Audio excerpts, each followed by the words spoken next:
again, reception. It's me. So, last time I read number 1, Friendship Terrace. And do you remember who lived there? Begins with a sound. That's right, it was Fitzroy first. So, last time it was number 1. So, this time it's one more than 1. Do you know what that is? Show me on your fingers what that is. That's right, 2. Number 2. Who remembers who lives at number 2? Does any of you remember? I wonder. Have a think. Let's find out, shall we? Now again, look, I need my glasses. And I've given them a clean as well. It's important to clean your glasses. Number 2. And here is what number 2 looks like. Don't forget, you can look on Google Classrooms for the colouring in sheets that go with it. There's Friendly Freddy. So I'm going to pick up number 2. This book here, My Perfect Pup, I'll be reading that another time. Here we go, number 2. Now, who lives at number 2? Who lives at number 2? Blurt out Belinda. You know her. Blurt out Belinda. Oh dear. Let me pick that one up there. Come on, Mr. Rabbit. Mr. Rabbit likes to listen to the stories. Blurt out Belinda. Here we go, Mr. Rabbit, you can sit there. I've got lots of things on my desk here, you might notice. I've got a pair of welly boots. They've got dinosaurs on. I've got a pair of sunglasses, keeping the sun out. I've got a bicycle helmet for keeping me safe. And I've got a bag. Lots of things in it. This bag belongs to my husband. We'll find out why we need these in a minute. It'll be in our story. I've got my glasses case carefully up there. Maybe you can remind me where they are later. Should we start the story? Number 2, Friendship Terrace. Remember, when I say Friendly Freddy, you say, yay! When I say Blurt out Belinda, you say, oh dear, oh dear. Blurt out Belinda from number 2, Friendship Terrace, liked to tell everyone what she thought. Oh, she said, you look silly in your wellies. Dear, I quite like these wellies. These belong to my grandson, Isaac. Oh, you look so horrible in your bicycle helmet. Oh, mine's got sparkly things on.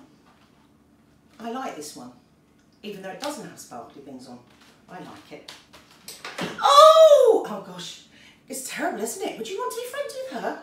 Oh, she said, I don't like your sunglasses. That's very mean of her, isn't it? Would you want to be friends with her? Do you know anyone like Blurt out Belinda? How do you think she made those other children feel when she was saying it? The problem was that people felt very sad at what she was saying, and they started to avoid her. Quite right, actually. I don't think I'd want to be around anybody that behaved that way. One day, there was a knock at the door, and it was Friendly Freddy. Oh, yay! Fantastic! He'd come to see if Blurt out Belinda, oh dear, wanted to come out and play. Well, that was very nice of him, wasn't it? Oh, you're the last person I'd want to see. Look at your bag. And she pointed to his bag. And he loved his bag, and he kept all of his things in there, like hand sanitizer and a rain mac. My husband even has his glasses in his bag.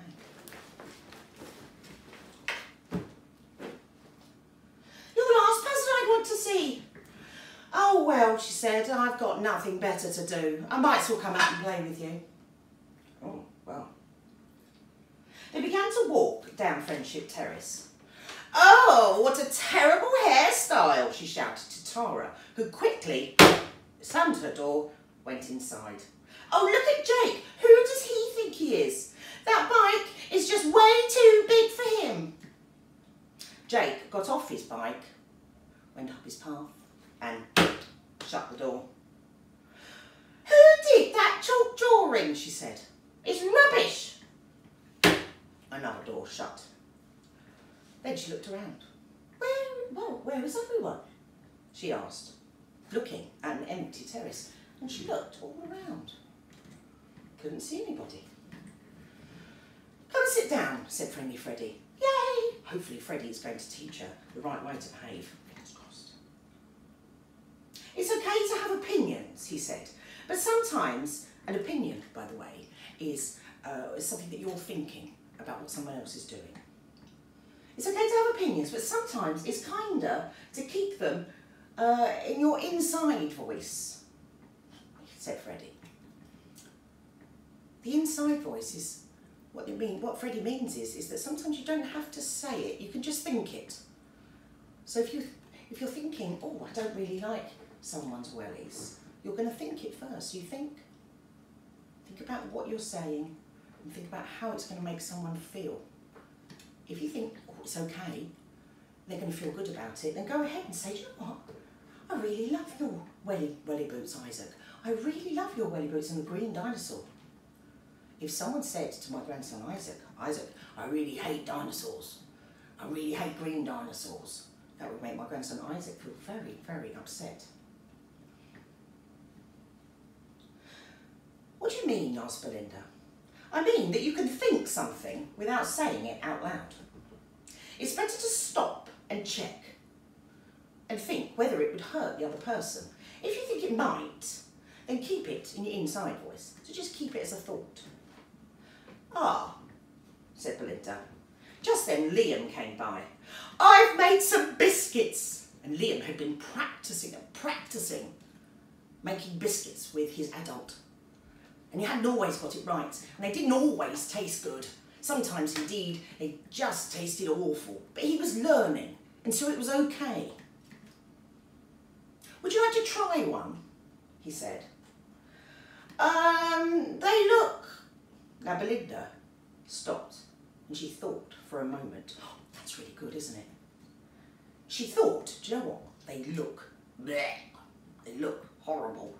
Bleh." But she realised that Liam would be rather upset if she said so.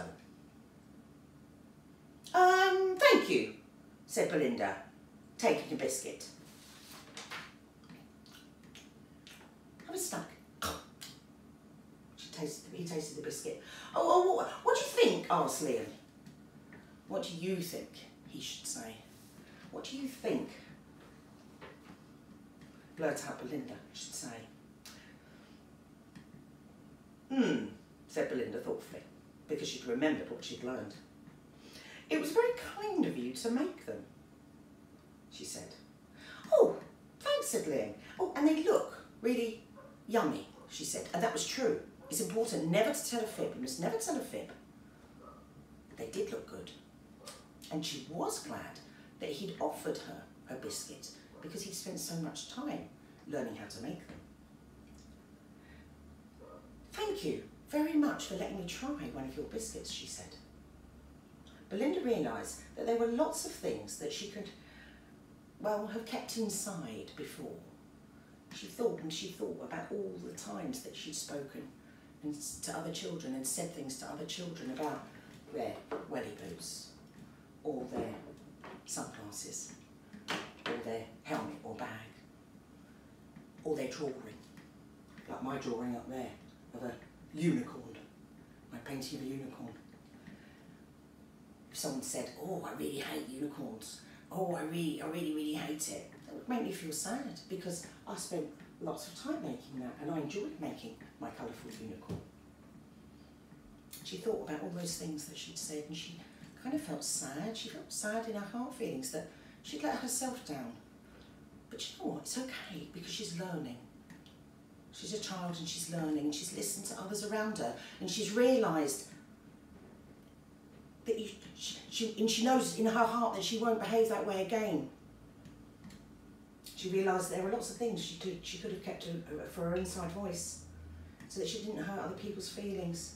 Sometimes it's more helpful to say less. It's important never to fib, but You don't have to hurt somebody's feelings on purpose. Thanks a lot. I'll see you next time. Bye.